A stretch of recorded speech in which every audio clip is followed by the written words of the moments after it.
নমস্কার, সনাতন ধর্মকথা চ্যানেলে আপনাদের সবাইকে স্বাগত। আজ মহাভারতের আদি পর্বের 50তম অধ্যায়ে রাজা পরীক্ষিতের অভিশাপ রহস্য পর্ব শুরু করব।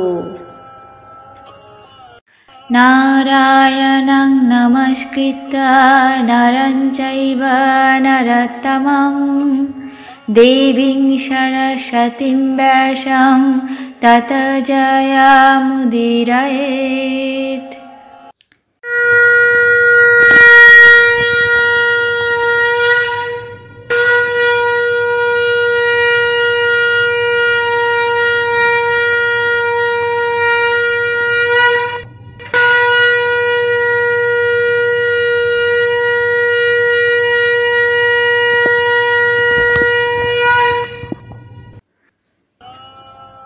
অমাত্যগণ রাজা জন্মেঞ্জয়কে বললেন, হে মহারাজ, ক্ষুধার পিপাসায় রাজা পরীক্ষিত এইভাবে মুনির স্কন্ধে মৃত সর্প নিক্ষেপ করে নিজের নগরে ফিরে এসেছিলেন।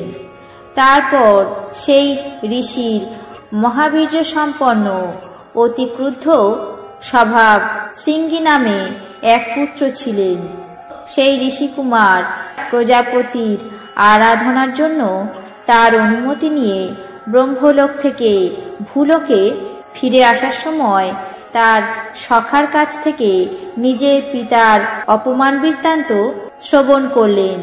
তার সখা বললেন, তোমার পিতা এক মনে ধ্যান করছিলেন, সেই অবসরে রাজা পরীক্ষিত এসে অকারণে তার কাঁধে এক মৃত সর্প নিক্ষেপ করেছে।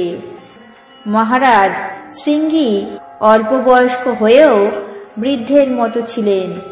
তিনি সখার মুখে নিজের পিতার এমন অপমানের কথা শুনে ক্রোধে অধীর হয়ে আচমন করে আপনার পিতাকে অভিশাপ দিলেন। যে ব্যক্তি বিনা অপরাধে আমার পিতার স্কন্ধে মৃত সর্প নিক্ষেপ করেছে, দুর্বিষহ বীর্য সম্পন্ন নাগরাজ তক্ষক আমার বাক্য অনুসারে 1 সপ্তাহের মধ্যে সেই পাপাত্মাকে ভস্মীভূত করবে। ঋষিকুমার এই অভিশাপ দিয়ে তার সখাকে সম্বোধন করে বললেন, হে সখা, আজ আমার তপপ্রভাব দেখো।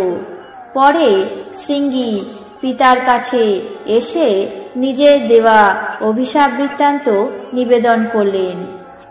তখন সেই সদাশয় মুনিবর নিজেকে নিরুপায় ভেবে সুশীল গুণ সম্পন্ন গৌরমুখ নামে এক শিষ্যকে আপনার পিতার কাছে পাঠিয়েছিলেন তার অভিশাপের বৃত্তান্ত শ্রবণ করানোর জন্যে। রাজা পরীক্ষিত গৌরমুখ শিষ্যের কাছ থেকে ঋষিপুত্রের অভিশাপের আদ্যপ্রান্ত বিবরণ শুনে সবসময় সাবধানে ছিলেন।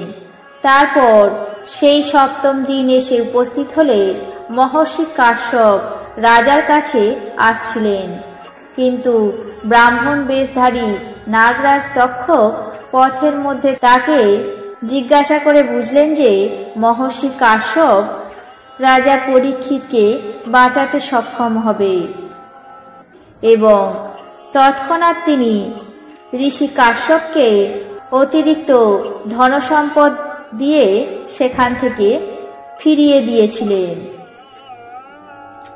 তারপর তক্ষক ছদ্মবেশে ফলের মধ্যে কীট রূপে প্রবেশ করে আপনার পিতাকে ভস্মীভূত করেছিলেন। তারপরে আপনি পিতৃরাজ্যে অভিষিক্ত হয়েছেন। হে মহারাজ, এই নিদারুণ বৃত্তান্ত আমরা যেমন দেখেছি এবং শুনেছি তাই আদ্যপ্রান্ত বললাম। এখন আপনার পিতার এবং মহর্ষি উতঙ্কের পরাভব বিবেচনা করে যা উচিত মনে হয় তাই সম্পাদন করুন।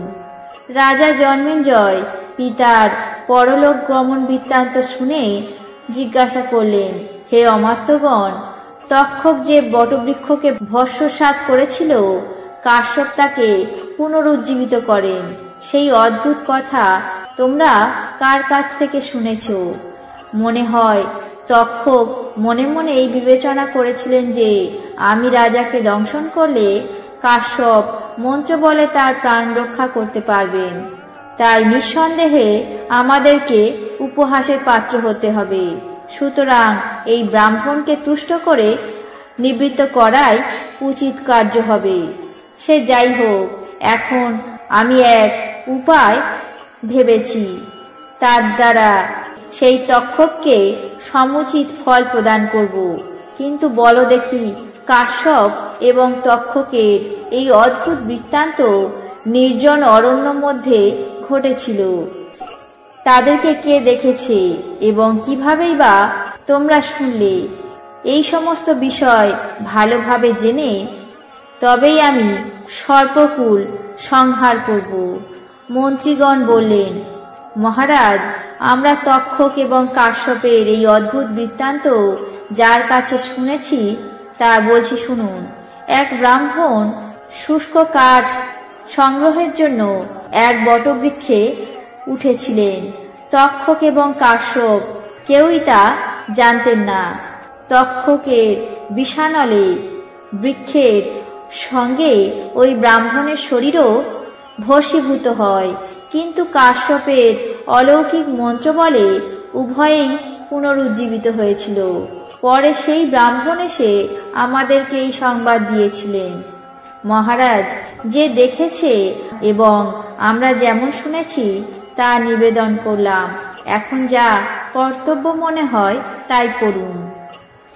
সবকিছু শুনে রাজা জন্মেঞ্জয় অত্যন্ত ভীত হলেন এবং ক্রুদ্ধ হয়ে বারবার নিজের হাতে হাত ঘর্ষণ করতে লাগলেন। তারপর দীর্ঘ এবং উষ্ণ নিঃশ্বাস ত্যাগ করে চোখের জলে কিছুক্ষণ মৌন হয়ে থেকে মন্ত্রীদেরকে বললেন, হে অমাত্যগণ, পিতার পরলোক গমন বৃত্তান্ত শুনে যা বুঝলাম বলছি শোনো। দুরাত্মা তক্ষক শৃঙ্গীকে উপলক্ষ করে আমার পিতার প্রাণ সংহার করেছে। এখন তার সমুচিত প্রতিফল দিতে হবে। যদি কাশ্যপ আসতেন তাহলে আমার পিতা অবশ্যই জীবিত থাকতেন, কিন্তু তক্ষক এমন দুরাত্মা যে অর্থ ধনসম্পদ দিয়ে তাকে নিবৃত্ত করেছে।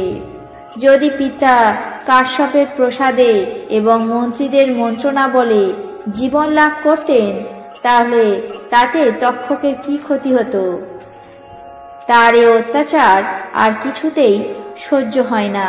অতএব এখনই আমি আমার নিজের, তোমাদের এবং উতঙ্কের সন্তোষের জন্য পিতার শত্রু নিধনে দৃঢ় প্রতিজ্ঞাবদ্ধ হলাম।